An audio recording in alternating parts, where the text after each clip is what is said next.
Hello everybody, and welcome back to another video. In today's video, we'll be taking a look at the 2028 presidential election, and we'll be continuing our 2028 presidential candidates series with our next contender, Rahm Emanuel. Now, Rahm Emanuel is listed on the official list of potential 2028 contenders, but I'm sure there are some of you who maybe don't even know who Rahm Emanuel is. He was recently in the Biden administration. He was an ambassador until 2025 after Biden exited office and Trump entered. But before that, he was the mayor of Chicago from 2011 to 2019, and he was Obama's chief of staff for the first 2 years of his presidency. Before that, he was in Congress, and he's worked with Democrats in Democratic politics for decades. He's around 60. He spent more than half his life working for Democratic politics. So even though you might not know who he is because he doesn't have a national profile the way a lot of other elected Democrats do, he's been involved and he's been a key political figure for a very, very long time. So I think it's appropriate to talk a little bit about him. Maybe not for as long as we've talked about other candidates, because I think he does have he's kind of a long shot, but he has said he may run for president. And today we're going to investigate how I think he'd do. So before we talk about the rubric, we're just going to kind of discuss a little bit more about Rahm Emanuel and kind of the things that are relevant to understanding how he'd do if he were to run a presidential campaign. So first of all, and we're going to get into this later more, but he has a lot of political experience. He's been around a ton of campaigns, right? Like he's been in House campaigns, mayoral campaigns, and also presidential campaigns with Obama. He's also worked in presidential administrations with both Obama and Joe Biden more recently. So I think that in terms of experience, in terms of running a good campaign, Rahm Emanuel probably knows more than just about anybody in this country. And so what that means is that we probably see a pretty tight, generic campaign from him. And maybe that isn't, it can be either a positive or a negative. I think he'd be disciplined and I think he'd be on message, but also he might not be able to branch out as authentically as other potential Democratic candidates might be able to. And right now, the current American electorate does not really seem to like the Democratic Party. Maybe Trump will be unpopular in 2028. Maybe Republicans will have a lot of problems of their own.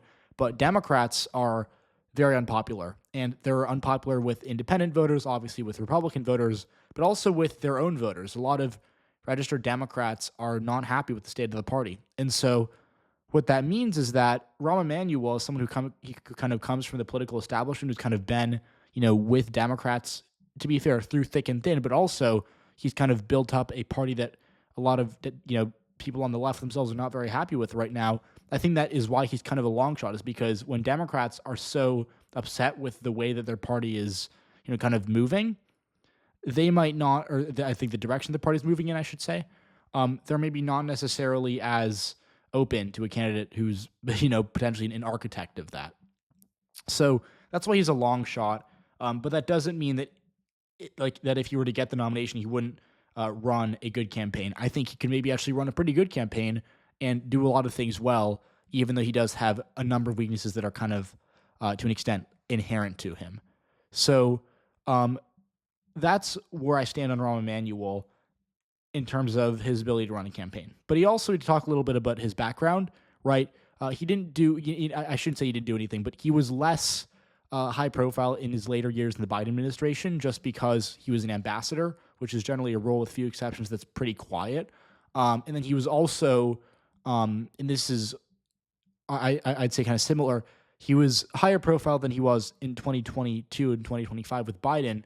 But when he worked for Obama, he wasn't necessarily as high profile as other chiefs of staff, right? A good example of that being Ron Klain, who was probably one of the most consequential White House chiefs of staff, at least in my lifetime. You can make a case, obviously, for other people, but Rahm Emanuel a bit less so, and he was only there for 2 years. He wasn't, right, like he wasn't the Obama guy the whole time. He was the Obama guy from 2009 to the end of 2010. And then as mayor of Chicago, that's kind of what he did between 2010 and for most of the time between 2010 and 2022, he had a mixed record. He was a bit more of a kind of moderate to liberal Democrat in the sense that he wasn't as progressive as other mayors who were kind of his contemporaries rather. But he did kind of achieve a lot for Democrats in Chicago. That being said, he had a little bit of kind of beef, I should say, with the teachers union, and he did also, he kind of came under fire for his approach to policing in the city. That was something that I think did definitely make a lot of, people maybe in the left of the party in the state of Illinois not too happy with him. So that's kind of what you should know about Rahm Emanuel. I wouldn't say he's a huge scandal-plagued figure, right? Like, there are a lot of other Democrats in this field who would have a lot more baggage to bring to the table. But I also think that he kind of lacks the ability to branch out, just given that he's been in the party for so long. At this point in time, it's probably not, at least from my perspective, and at least given the polling we have on the state of the country, but also the state of the Democratic electorate, that is not necessarily a very positive thing. So now that we've kind of gone over his record and what he brings to the table, we're now able to rate him. And so, as you can see, he gets some high scores, but he also gets some pretty low scores. And overall, I'm not too high in Rahm Emanuel as a candidate. He's going to get about a 2.95 out of 7 on average once we wait for all of our categories here. So, a couple things, right? In terms of coalition building, right, we ask ourselves, does he expand the tent? Does he broaden the appeal of the party? I think he's uniquely bad at this, right? He is a big part of the Democratic establishment, and that's not very popular right now, as we've discussed. I don't see how he'd really be in a position to expand the tent or to bring new voters to the Democratic coalition. Maybe he's well-liked by kind of, like Democrats who have been involved with the party and who are really close followers of politics. But, those people who are very partisan Democrats are already voting for whoever the Democratic nominee is. So it's not a very, this is not a super valuable skill to have. The only reason that I'm not giving him 1 here is just because I think that maybe as mayor of Chicago, he'd have maybe some rhetoric of kind of being like a moderate, tough Democrat in a blue city. But that, that's a hypothetical. And I think that we're not even sure if he'd be able to run on that properly. So now we're going to move on to electoral value, which is kind of suffering from the same thing. I don't think that he expands the tent. And for that reason, I don't really think that he presents any unique advantage on the electoral map. Of course, we're talking about here is more of a kind of like swing state thing. He's from Chicago, which is a city in a pretty reliably Democratic state, Illinois. To be fair, Illinois is not as blue as it was a decade ago. It was probably at its peak, Democratic friendliness in 2012 or 2016, relative to the country at least. But it's still a pretty blue state, and realistically, Democrats probably are going to have an easy time winning it in 2028. So that's kind of the first thing to note. And then the other thing is that I don't really see how we do particularly well in states like, maybe like Wisconsin or Michigan, where Democrats need to win back working class voters to an extent. They also have to do well with, obviously their own voters, especially in urban areas. And then go to the Sun Belt. I don't see how he'd appeal to Hispanic voters, right? I don't see necessarily if he'd be able to cultivate a high black turnout in North Carolina or in Georgia, which are two states where Democrats are competitive, but are absolutely reliant on black voters to come out for them. So that's kind of the thing to note there, and that's why I'm not really scoring him that high. I don't think that he'd be the worst Democratic candidate for some of these states, but I don't think that he'd really present any unique advantages that aren't found in other candidates. Narrative coherence, I think this one is kind of more average, maybe a little below.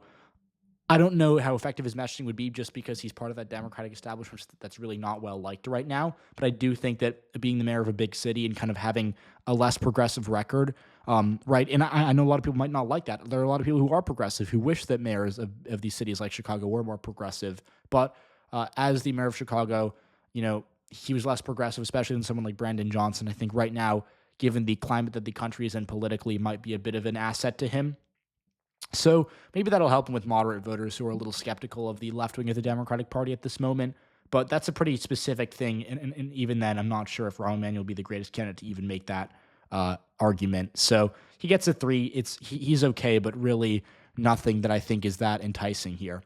And then charismatic sustainability. I think this is kind of just an objective thing. I don't view Rahm Emanuel as being that charismatic. I think he's smart. I think when you listen to him, he definitely can come off as knowing what he's talking about, but he's a little more abrasive. He's a little more direct. He's not as charismatic. And to be fair, Trump can be direct. Trump can be abrasive even, right? And even there were points where, right, like, some of the most charismatic presidents or politicians that we can think of were abrasive, right? Like, I think that FDR is one of the, and this is, we're going back 90 years now, right? So it's a little unfair, but I think FDR was one of the, most talented speakers and talented, orators in American history. There were times where he was accused of being a little too abrasive. So that on its own is not a bad thing, but that's kind of what Rahm Emanuel's been known for, and it's really not, to me, a huge asset. Obviously, I know a lot of people on the left might say, or a lot of people who don't like Trump really might say, Donald Trump is abrasive, but Trump is probably the only politician who's been able to kind of make that into a brand. And even then, I think Trump is direct. I think Trump is maybe, in some cases rude. And I'm not saying that as a criticism. I'm just saying that kind of because that's the way it is. Trump can be rude. He makes fun of people, right? A lot of people actually kind of are, like that. But I don't think that abrasive and sharp are maybe the right words to describe Trump, the way they would be to describe Rahm Emanuel. So let's move on. Record to run on. This one's okay. So the upside for him is that, again, he's a more moderate mayor of a blue city. He can kind of make that argument to voters. That's the mood the country's in. But on the other hand, he does have a couple scandals, right? Like his treatment of police in Chicago. A lot of people were not happy with that, especially those who were concerned about police brutality, right? And holding police departments accountable.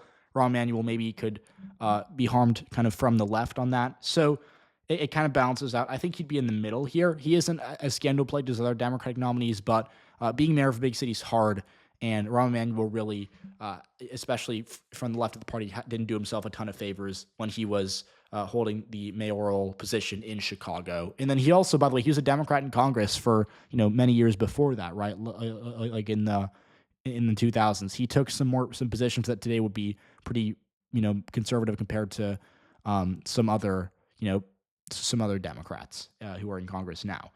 Now, the final two categories are pretty good for him, though. I think in terms of resource mobilization, he probably is going to get a 6. Pretty good here.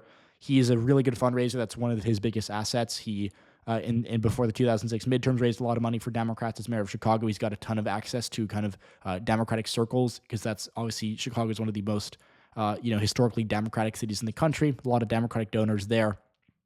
And as mayor of Chicago, he won his races, and he was 2 for 2, and he won right. Like a lot of people assume that to win as that anyone could win the position of mayor of Chicago as long as they're a Democrat, because it's such a blue city. In 2015, Rahm Emanuel had to run against another Democrat in the runoff, right? So he's had to beat Democrats before, and so he's run competitive races, and I think he's been able to kind of mobilize his resources effectively. I don't know if he is the greatest grassroots campaigner, but I do think that he knows what he's doing, and he's able to fundraise, which is going to help him. So the last one's going to be battlefield experience and resilience. This one might be a little surprising to some people just because he hasn't really ever served in a statewide position. But again, he's been in politics for a while. That's going to be a plus for him here. And also, he's done debates. He's known for being, like I said, a little abrasive, a little confrontational, but that comes from the fact that he's been able to be in these really tough situations before. So I think that, putting him on a debate stage, maybe he wouldn't make the greatest impression in terms of his personality, because I do think, like I said, he's a little direct and sharp and kind of cold. But I do think, on the other hand, that he does know how to deal with these environments. And I think that with kind of good coaching, or maybe, some coherence in the message, that could, or that's a skill he could probably do well with. This one's a little iffier. This one I kind of debated between a 5 or a 6, but I'm giving him a 6 just because I do think he's pretty experienced, and that's going to be what's going to get him over the edge here. So that is a 2.95 out of 7, which is not that great. It's not the worst we've seen, but it's definitely not great overall. So the final step's going to be to look at the electoral map and see how this, kind of score we've given him is going to translate there.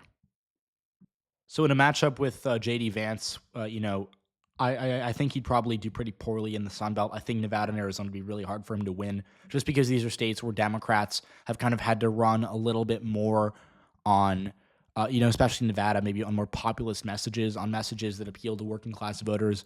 Nevada's a super working class state. The Democratic base there is still pretty, middle class, not super college educated the way it is in other states, especially in the Northeast or in the Midwest to an extent, right?